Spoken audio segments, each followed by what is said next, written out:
Ok, Ya está grabando, padre. muy bien. Vamos a Y empezar en el nombre solamente, del Padre, del Hijo, del Espíritu Santo. Amén. Ven, Espíritu Santo, llena los corazones de tus fieles y enciende en ellos el fuego de tu amor. Envía, Señor, tu Espíritu Creador y se renueva la faz de la tierra. Oremos, oh Dios, que has iluminado los corazones de tus hijos con la luz del Espíritu Santo. Haznos dóciles a sus inspiraciones para gustar siempre el bien y gozar de su consuelo. Por Cristo nuestro Señor. Amén. Cristo Rey nuestro, venga a tu reino. Virgen prudentísima, María Madre de la Iglesia, ruega por nosotros en nombre del Padre, del Hijo y del Espíritu Santo. Amén. Muy bien, buenas noches. Bienvenidos a esta segundo intento de dar esta plática. La primera vez les pido una disculpa porque yo, la primera vez que quise dar la plática, yo silencié mi micrófono, entonces realmente no escuchaba nada. Entonces yo seguía hablando mientras pues nos ponían, creo que nos pusieron rancheras, me parece, y no sé, algunos estaban diciendo cosas medio feas, pero yo seguía hablando y yo no me enteré que me sacaron de la reunión hasta que me llamó Ceci y me dijo, oye hermano, ya terminó la reunión, yo llevo unos 2 minutos apenas. Pero bueno, el tema que vamos a tratar ahora es un tema, digamos, muy interesante, a mi modo de ver, mientras me divertía un poquito preparándolo, me di cuenta de que no iba a alcanzar, además de que soy muy rollero, me di cuenta de que no iba a alcanzar a darlo en una sola sesión. Entonces, por eso quise hacerlo mejor en 2 sesiones, porque al fin y al cabo creo, después de verlo más en profundidad, me di cuenta que era un tema que se salía del tema mismo de la pandemia, que se salía de la situación misma que vivimos ahora y que iba mucho más allá. Entonces, por eso me llevó un poco a hacer esta presentación, ¿de acuerdo?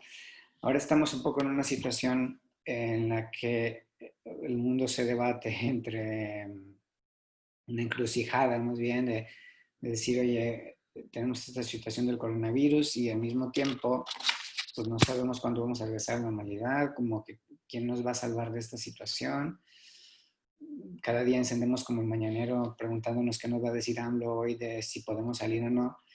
Y puede parecernos como una especie de camino sin salida o que tenemos, o digamos como que el coronavirus como si fuera un problema meramente técnico o meramente médico, pero es un problema que va mucho más allá, ¿no? Y hoy quisiera abordarlo un poco desde el punto de vista espiritual y por espiritual no entiendo como desde el punto de vista abstracto de las cosas ahí como que están en la nube, ¿no? En la nube del cielo, sino más bien desde el punto de vista espiritual en el sentido de cómo nos habla Dios a través de esta situación. ¿Okay? ¿De dónde vendrá la solución? O sea, pensamos, no sé, la solución vendrá de Bill Gates, la solución vendrá no sé, de los médicos, la solución vendrá de los tapabocas, del gel antibacterial. Podemos pensar muchos tipos de soluciones y encontramos en la Biblia un salmo que dice, de hecho, levanto mis ojos a los montes, ¿de dónde me vendrá el auxilio? Así como que nos levantamos todas las mañanas nosotros. ¿De dónde va a venir la solución? El auxilio me viene del Señor que hizo el cielo y la tierra, responde el salmista. Eh, Creo que aquí me quedé la vez pasada. Me gusta algunas veces a mí leer artículos, comentarios de personas ateas y de personas un poco que, que no creen o que pues, son un poco beligerantes algunas veces con el tema religioso. Porque así escuchándolos a ellos me doy cuenta un poco de qué pensamos o de qué piensan de nosotros. ¿No? Y me encontré este artículo que se me hizo interesante, es de un colombiano, y dice así, ¿no? Dios, el coronavirus y la ley del más rico. ¿Okay? Dos noticias relacionadas con el coronavirus y la Iglesia Católica parecen demostrar que tener fe o rezar no sirve para nada. Una noticia desde Italia informa que el Vaticano suspendió todos los actos antes públicos de la Semana Santa y que se celebrarán a puerta cerrada ante la rápida expansión del COVID-19. La otra proviene de Buga. Buga es una ciudad en Colombia que tiene pues, un santuario muy famoso, van muchos peregrinos ahí. Entonces dice, la otra noticia proviene de Buga y cuenta que para evitar la propagación del coronavirus se canceló la tradicional misa pública de sanación. Ante semejante paradoja, el lector desprevenido se pregunta, ¿cómo así que cancelan una misa que era precisamente de sanación? O sea que lo de la sanación era puro cuento y por el contrario, asistir a misa sirve más bien para enfermarse. Dirán los creyentes que se trata de ir al templo para orar por la sanación personal y del mundo, o sea, para que salga del pecado y esas cosas, ¿no? Y la contrapregunta sería entonces, si ustedes están rezando tanto por el mundo para que salga de esta enfermedad y de la pandemia, ¿por qué el mundo está cada vez más enfermo? Es cuando se comienza a sospechar que rezar no sirve para nada e ir a misa no sirve para nada. El artículo sigue, pero esto se me hizo muy interesante porque es como el modo de pensar que ahorita puede tener mucha gente. Dice, puedo vivir sin fe, pero no sin tapabocas, ¿no? O es como la fe y la oración son de esas cosas que no son esenciales en la vida. Cuando las cosas se ponen feas, te quedas con lo esencial. Y la fe no es una de ellas, y rezar no es una de ellas, y la misa no es una de ellas. Y que querámoslo o no, a nosotros nos puede venir esta tentación como cristianos de decir, oye, efectivamente, pues realmente cuando las cosas se ponen feas, pues realmente Dios pasa a un segundo plano. Y la otra cosa que se me hacía después de ver esto es como la tentación que podemos tener nosotros de intentar solucionar este problema, los problemas, porque al fin y al cabo el coronavirus no es un único problema, es una serie de problemas acumulados. Intentar solucionar los problemas de este mundo ante la pandemia como un filántropo más. ¿Qué es un filántropo? Un filántropo es una persona, puede ser creyente o no creyente, que se dedica y se caracteriza por amar a las personas en general y se dedica a trabajar por ellas y a procurar su progreso y el bien de ellas.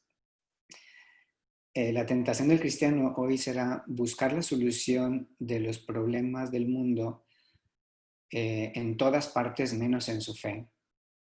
Dejar a Dios y a la iglesia en el baúl de las cosas que no son útiles en los momentos importantes y arremangarnos, trabajar con nuestras manos para sacar el mundo adelante a base de nuestro esfuerzo y empeño personal, a base de nuestro estado de ánimo, a base de nuestro bolsillo, a base de nuestra capacidad, de nuestra fuerza física, de nuestra salud y de nuestras ganas.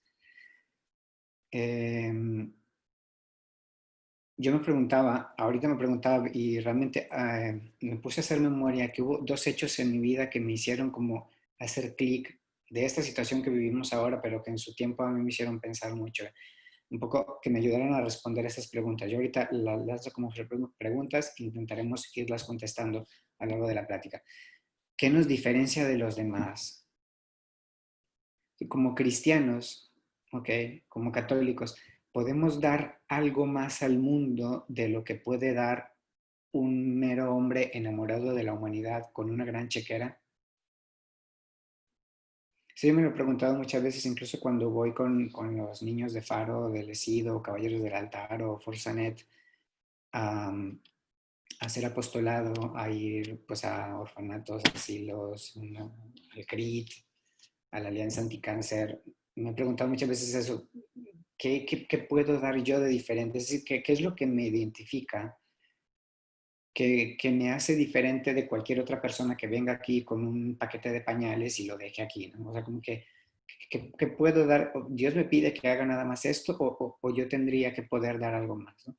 Podemos dar un amor más allá de nuestras fuerzas, de nuestras ganas, un amor más allá de nuestro estado de ánimo, más allá de la distancia, más allá de la muerte. Podemos ofrecer como cristianos nosotros al mundo hoy un amor más allá de esto o no.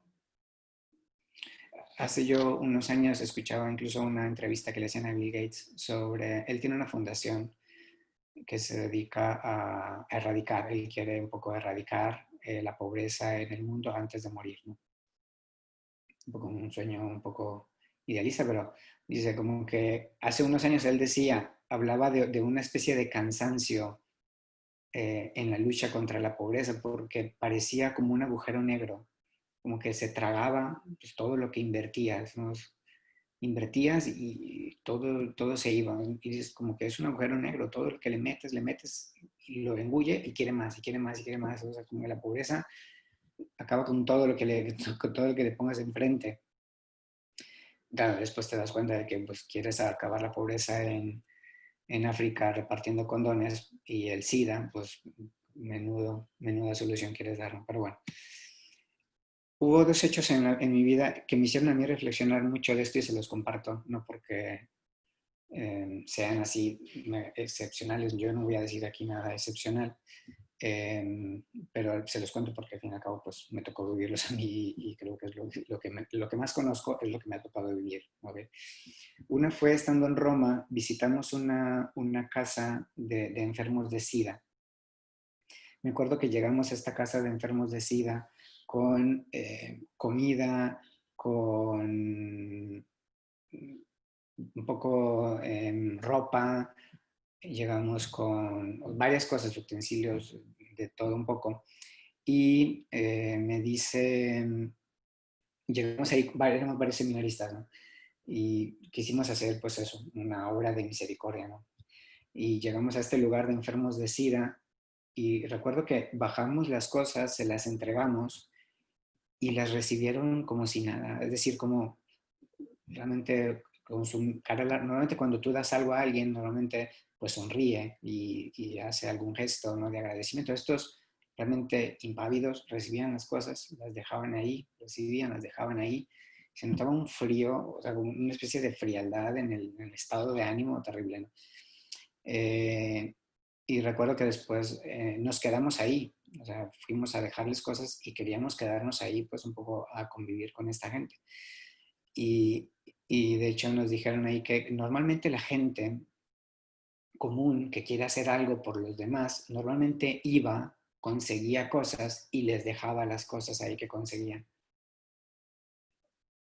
Algunas veces cosas que necesitaban, otras veces cosas que no, pero dicen, oye, no, pocos se quedan. Muchos vienen, dejan, pero pocos se quedan a platicar. Y después te dabas cuenta de por qué la gente no se quedaba mucho a platicar, porque realmente el aire era denso y casi casi se cortaba con tijera. O sea, era un ambiente de depresión, de tristeza, de angustia, de soledad. Recuerdo que cuando entramos a que una especie de sala, cuando entramos a la sala, aquello parecía una chimenea porque era humo de cigarro. Por otras partes, estos enfermos de SIDA fuman, fuman y fuman y fuman un chorro, como que es la única manera de calmar esa ansiedad, ¿no? Y ven ustedes la cara aquí un poco de esta señora, se llama Angela, realmente venía de África, vino así en una balsa y pues la dejaron ahí. Tenía un nombre en africano realmente muy difícil de pronunciar, entonces cuando llegó ahí le dijeron, tú te vas a llamar Angela, porque ese nombre aquí es muy difícil, y entonces le pusieron ese nombre, y, y ese era su rostro normal, era un rostro como de una persona triste, como de una persona que como que ha perdido la alegría, como ha perdido la ilusión, una persona que sabe que va a morir no sabe cuánto tiempo, pero al final cabo sabe que mucho tiempo no le queda de vida. Recuerdo que me puse a hablar con ella y al inicio era dificilísimo hablar, poder decir algo, decirles, o sea, comentar algo. Después de un rato comienzan a abrirse un poco más, comienzan a abrirse un poco más, comienzan a platicar. Tuvimos de hecho una misa ahí con ellos. Y al final este era un poco el rostro de las personas, ¿ok? De los que estaban ahí. Como que, llegamos y aquello era un ambiente muy como tosco y terminamos un poco siendo amigos de todos y platicando con todos y sabiendo el nombre de todos. Había personas realmente muy simpáticas. Y terminó siendo una convivencia espectacular. De hecho, al final nos dijeron, la próxima vez que vengan, queremos que traigan, ¿cómo se llama? una guitarra porque queremos cantar, ¿ok? Y entonces, claro que sí, fuimos una segunda vez y comenzamos a cantar con ellos, tocar guitarra y cantar. Y después de un tiempo, yo me puse a reflexionar cuando llegamos, yo dije, oye, mira, esta gente, cuando llegamos allí y les dimos cosas materiales, pues las recibieron, al fin y al cabo, pues eso las iban a usar, al 100, no en ese momento, después.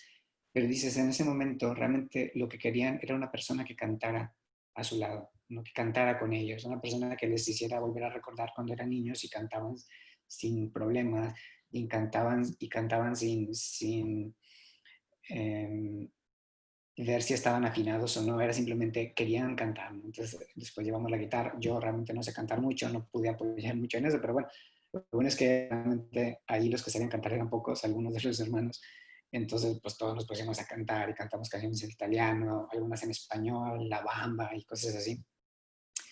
Y en ese momento me puse a pensar y reflexioné y dije, hay cosas en la vida que hacen sufrir más que el cuerpo.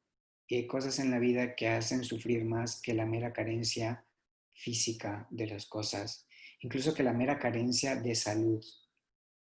Hay cosas que hacen sufrir más que eso. Y hay veces, y la gente necesitaría más personas que les dé, que vayan a aliviar esa carencia.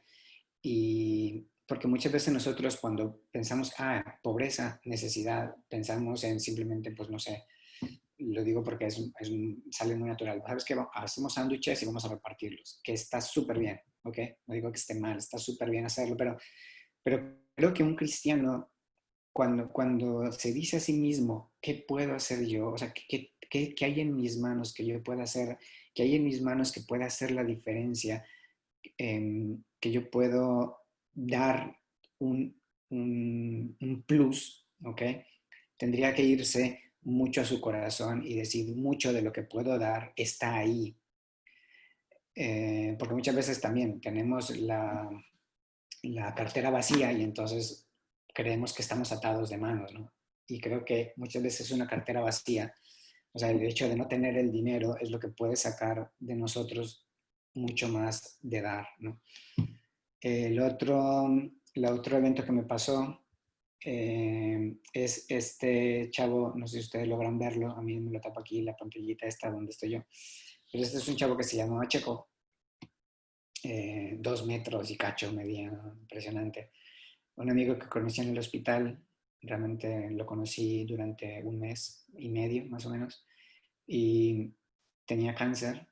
El cáncer estaba en Las Vegas un 31 de diciembre, estaba en Las Vegas 2013, me parece, y el cáncer, pues le vino un poco la crisis del cáncer, tenía en el duodeno, me parece, creo que le notaron un cáncer de como así, como una pelota de tenis.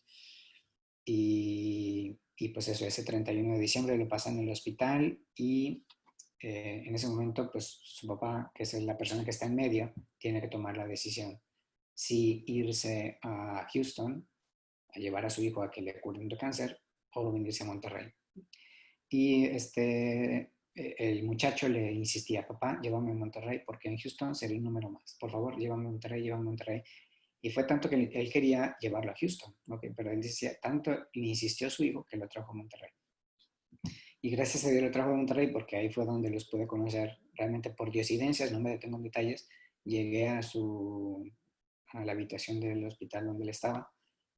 No era creyente, realmente tenía una fe realmente bastante diluida, una visión un poco de los sacerdotes medio, ¿ok? Yo dije, bueno, ¿qué voy a hacer aquí, no?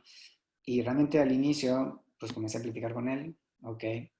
Y después de que vi que no me echó, sino que quiso que me quedara platicando con él, comencé a hablar con él de Dios, del cielo, de la muerte. Y yo dije, wow, como que, claro, yo era todavía un chavito, en ese momento tenía 24 años sin experiencia. Y, y recuerdo que al final de la primera visita le pregunté, ¿quieres que venga mañana? Y me dice, sí, ven mañana, por favor.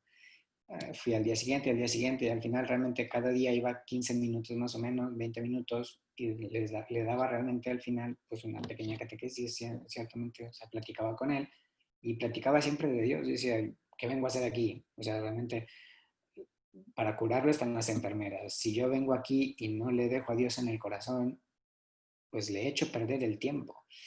Y una vez recuerdo que me lo dijo, me decía, gracias Jesús, porque me hablas de frente, porque, porque me dices las cosas.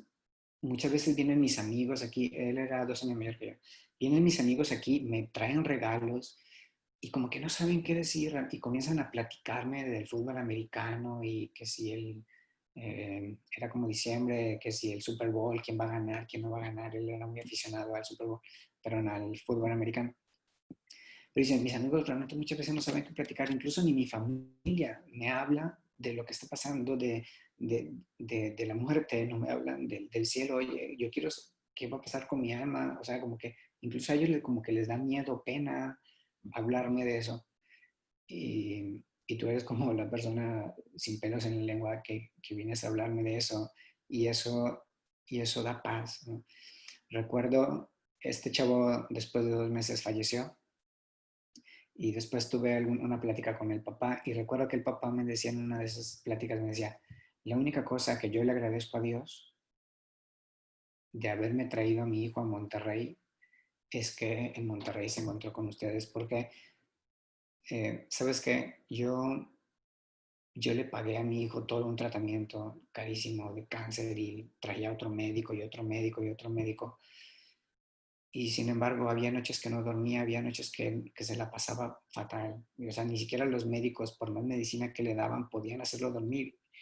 Y, y me hacía rarísimo que llegabas tú, hablabas 10 minutos con él de Dios, del cielo, de la enfermedad, de la muerte, de esas cosas, y de repente dejabas a mi hijo en paz, tranquilo, durmiendo, ¿ok?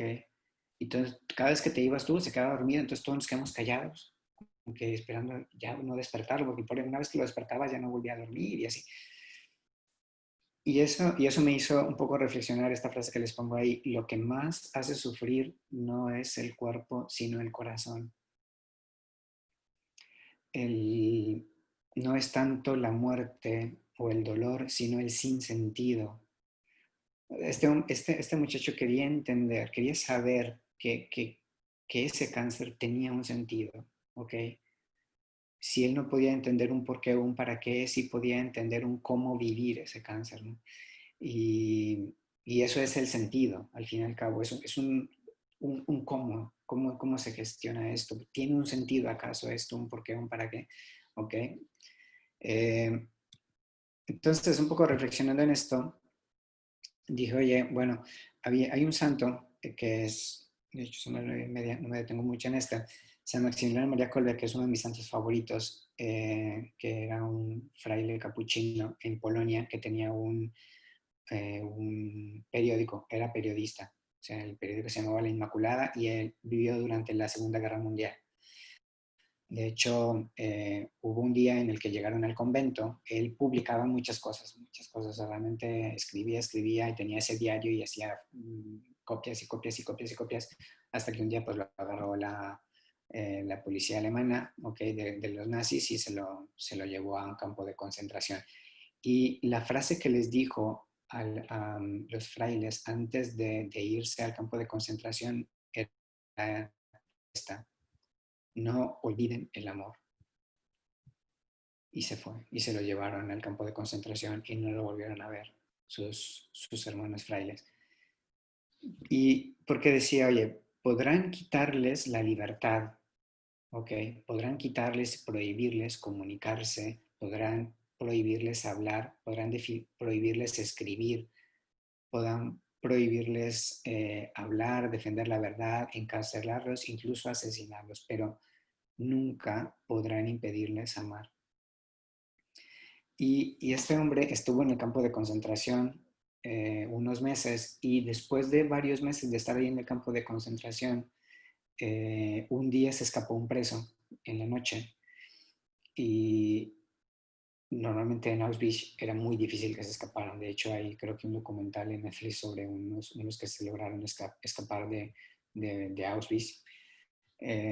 El caso es que hubo una noche que se escaparon unos presos y los nazis lo que hacían cuando pasaba eso era diezmar el campamento, ¿no? Entonces ponían a todos en fila, ¿ok? Y entonces contaban 1, 2, 3, 4, 5, 6, 7, 8, 9, 10 y al décimo lo sacaban de la fila. Y así otra vez, 1, 2, 3, 4, 5, al décimo lo sacaban de la fila y así diezmaban el campamento. Y el número 10 que sacaban de la fila era destinado a morir en el búnker del hambre, que era un lugar, era un cuartito donde encerraban a todos ahí y no les daban de comer y esperaban a que se murieran de hambre todos, ¿no? Eh, y pues esa noche se escapó un preso del campo de concentración y al día siguiente los formaron a todos y diezmaron el campamento. El caso es que cuando iban contando un preso, le dijeron, pues tú eres el número 10, tú. Entonces el preso se tira al suelo y comienza a llorar y comienza a decirles, por favor, a mí no, yo tengo esposa, tengo hijos, no puedo morir, no me dejen morir. Y en ese momento, pues digo, a los nazis les daba igual, no, tú eres el número 10 y se acabó y te viene, ¿no? Y en ese momento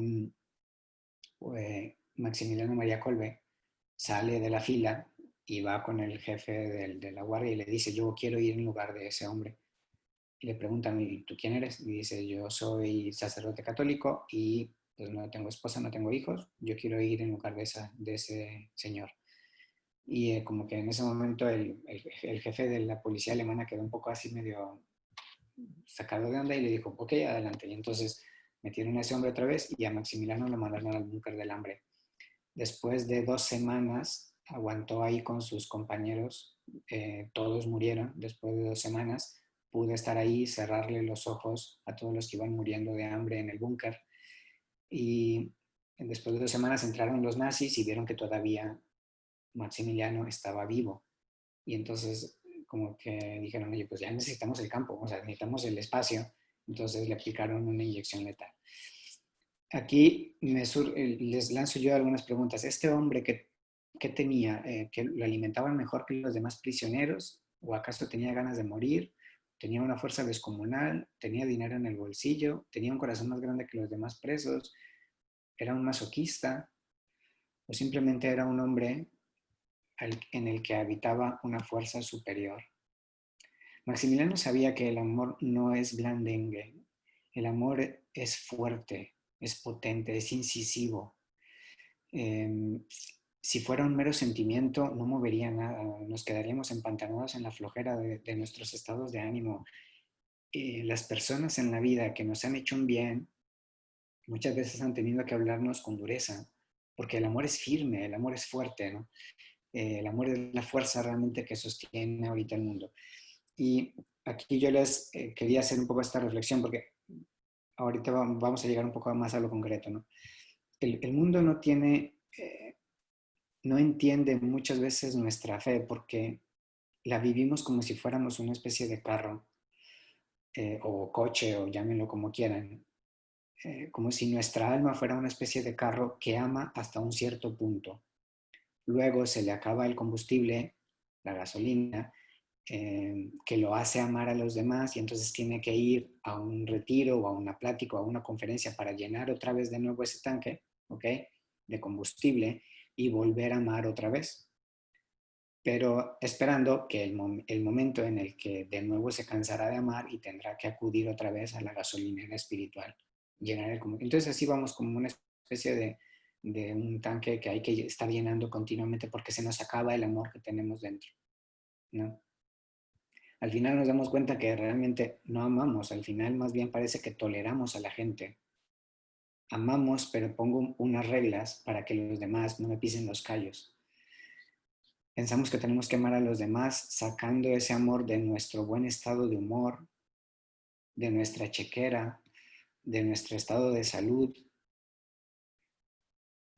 de nuestras fuerzas físicas, de nuestra fuerza mental, siempre positiva, de nuestro bíceps, etcétera, etcétera. De muchas cosas. Nosotros pensamos que realmente que amar el mundo es cosa nuestra, trabajo nuestro, y que tenemos que sacarlo como sea, ¿no? Y sin embargo el cristianismo nos ha enseñado algo muy diferente. Nos es difícil a nosotros amar a los demás porque no sabemos lo que hemos recibido. Entonces la fuerza del cristiano, tanto en tiempos difíciles, y por eso esto, yo comencé a preguntarme, esto no es solamente para tiempos de coronavirus. Entonces lo puedes aplicar mucho ahora, pero es para toda la vida realmente, toda tu vida como cristiano. La fuerza del cristiano, tanto en tiempos difíciles como en tiempos de bonanza, consiste en que es una persona que se sabe amada por Dios hasta el extremo. No porque ella se lo merezca, sino porque lo necesita. Jesús murió y resucitó por ella. Pero Jesús murió y resucitó por ti. Entonces, mi fuerza consiste no en el estado de ánimo que tengo yo hoy, en el nivel de paciencia que tengo yo hoy, en cómo está mi chequera hoy, ¿ok? ¿Qué tanto puedo dar o no a los demás de dinero o no? Mi fuerza no consiste en eso, mi fuerza consiste en que hubo una persona que murió por mí y resucitó por mí. No porque esta persona no tenía nada más que hacer, sino porque ella pensó que eso valía la pena. Entonces el cristiano está llamado a dar al mundo el amor que él mismo ha recibido de lo alto. No es que los tenga que sacar de quién sabe dónde. El amor que tienes que dar a los demás ya lo recibiste. Ya te lo dieron ya como don, como un don. Y entonces, por eso nosotros tenemos que, digamos, como que lograr dar ese paso, lograr dar ese más allá, porque si no, pensaremos que siempre estaremos atados de manos, ¿no? Y no es así. Realmente un cristiano, mientras más le atas las manos, más oportunidades le das para poder amar a los demás, porque su amor va más allá de su mera fuerza física o de su mera fuerza mental, ¿no? El cristiano está llamado a dar al mundo el amor que él mismo recibió de lo alto. Dios es la fuente del amor que damos a los hombres. No es un amor ciego e ingenuo por la humanidad. ¿Ok? Cuando uno ama con sus meras fuerzas y con sus meros pantalones y con sus meros bolsillos, termina cansándose. Porque al fin y al cabo, el ser humano es una persona frágil. El ser humano es una persona que defrauda, entre comillas. Terminarás decepcionado. ¿Ok? Si amas al ser humano porque se lo merezca. Si amas al ser humano porque tienes cómo hacerlo. Y el día que sientas que no tienes cómo hacerlo, ¿qué vas a dar a los demás? Entonces aquí es el punto fuerte del decir, yo estoy llamado como cristiano a dar un amor que no es solamente el mío. ¿Ok? Estoy llamado a dar el amor de Dios a los demás. Y esta es una fuente que no se acaba. Es una gasolinera espiritual que no tiene fin. De ahí puedes sacar y sacar. El punto es que nosotros muchas veces no nos damos cuenta que lo tenemos, que lo hemos recibido ya y que si lo hemos recibido podemos darlo. Entonces Dios no nos ama a nosotros porque lo merezcamos, sino porque lo necesitamos. Sin su amor no somos más que seres frágiles a merced de cualquier virus. Amamos a los demás. Dios no nos ama porque lo merezcamos y nosotros tenemos que amar a los demás no porque los demás se lo merezcan. O sea, no tengo que amar a los demás hasta que me cansen. Ya cuando me cansan, ya tengo permiso de dejar de amarlos, ¿no? Tengo que amar a los demás porque ellos lo necesitan,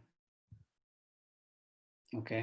El cristiano ama al prójimo no basado en la fragilidad de sus fuerzas y de sus estados de ánimo, sino con la fuerza de Dios expresada en Jesús, muerto y resucitado por nuestro amor.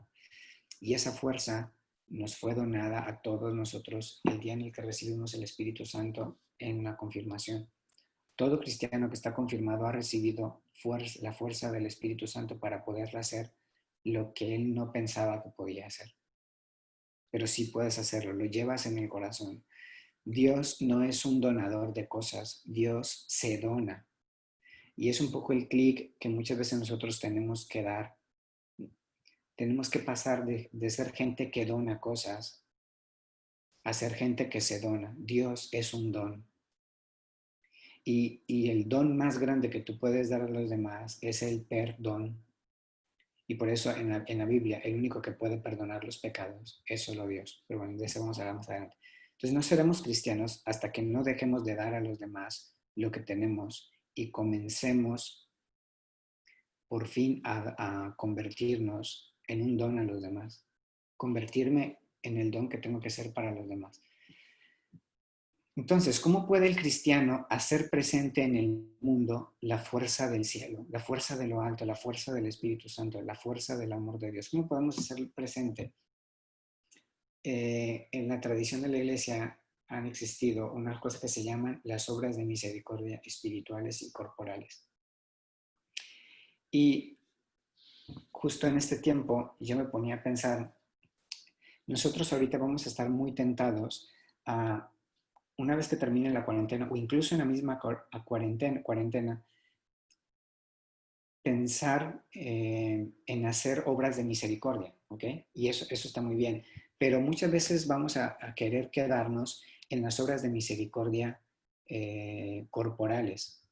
Ya saben que hay 7 obras de misericordia corporales y 7 espirituales. Las espirituales muchas veces están ahí todas empolvadas, ¿ok? Pero nadie las quiere ni tocar. Porque ciertamente es mucho más fácil hacer obras de misericordia corporales que obras de misericordia espirituales. Ahorita vamos a ver por qué. Es mucho más fácil dar de comer al hambriento, dar de beber al sediento, dar posada al peregrino, vestir al desnudo, ¿ok? Al fin y al cabo, pues es comprar ropa y que se la pongan, ¿no? O sea, ¿qué misterio tiene, no? Visitar a un enfermo, visito al enfermo, visitar a los presos, voy a ir a una cárcel, enterrar a los difuntos, esto pues lo hacen hasta cualquiera, ¿no? Dar de comer al hambriento. O sea, son cosas que al fin y al cabo pues están ahí a la mano y no hay gran misterio para hacerlas. Pero hemos tenido muchas veces en la historia que estas dos cosas las hemos separado y hacemos las obras de misericordia corporales por una parte y las obras de misericordia espirituales por otra parte. Y aquí yo creo que este tiempo para nosotros es la importancia de poder descubrir que todo esto está entrelazado. ¿Cómo puedes dar tú de comer a un hambriento y al mismo tiempo no consolarlo? ¿Cómo puedes tú visitar a un enfermo y no consolar al triste al mismo tiempo? ¿Cómo puedes tú visitar a los presos y no perdonar las ofensas? Porque lo que el preso más necesita no tanto es que vengan a visitarlo, sino ser perdonado del crimen que cometió y por el que está ahí. ¿Ok? Entonces, muchas veces estas obras de misericordia que tú dices, oye, a ver, vamos a repasar. Aconsejar al que duda, ok, pues no se ve tan difícil. Enseñar al que no sabe, yo creo que sí la hago, ¿no? Corregir al que se equivoca, consolar al triste, perdonar las ofensas. Estas obras implican el corazón. Tú puedes en las obras corporales hacerlas prácticamente involucrando solo dinero y tiempo y ya. ¿Ok? Pero sentarte, lo que yo les comentaba cuando fuimos a visitar el lugar este de enfermos de SIDA, dice, aquí es muy fácil llegar y dejar comida, pero llegar y sentarse a consolar al triste, y llegar y sentar y visitar y escuchar y que dicen, es muy complicado y tener palabras que decir es muy complicado. Entonces dices, oye, ¿cómo puedo yo lograr enlazar todas estas cosas? ¿Cómo puedo yo al mismo tiempo que doy de comer al hambriento poder enseñar al que no sabe? ¿O yo pienso acaso que el hambre más fuerte es el hambre física? Pero lo que le pasaba a Bill Gates, decía, es que como que es muy cansado luchar contra la pobreza. Claro que es muy cansado luchar contra la pobreza. ¿Por qué? Porque la persona que le da de comer tendrá hambre mañana. Por eso Jesús en esta vida, cuando estuvo en esta tierra, hizo milagros, ¿ok? Pero se enfocaba más en el alma de la persona, porque él sabía que al fin y al cabo les doy de comer hoy, pero mañana tendrán hambre también. Yo no puedo pasarme toda la vida aquí multiplicando panes, porque de hecho no es lo que más hace sufrir a la gente.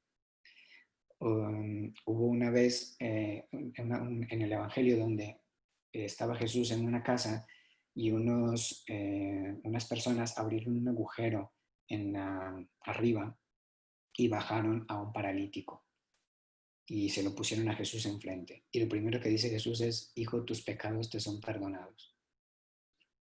Y como que los amigos que bajaban a este enfermo de ahí, que tuvieron que pasar la multitud, abrir el techo de una casa, imagínate el pleito que se habrán echado, bajarlo para que Jesús le diga: tus pecados te son perdonados. Y dices como que, oye, nosotros queríamos más bien que lo hicieras caminar para no tener que cargarlo de regreso. Y sin embargo, Jesús le dice: tus pecados te son perdonados. ¿Por qué?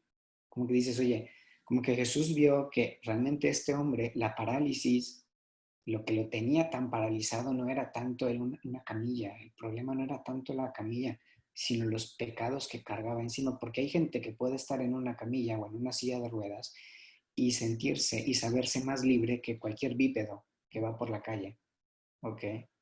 Porque la cárcel muchas veces la tenemos en el corazón y la tenemos en el alma.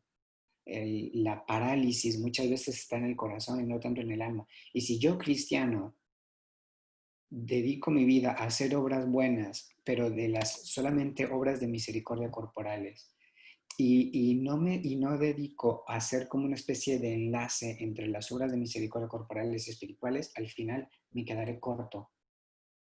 No habré dado el plus que estoy llamado a dar. Seré un filántropo más, pero no un cristiano.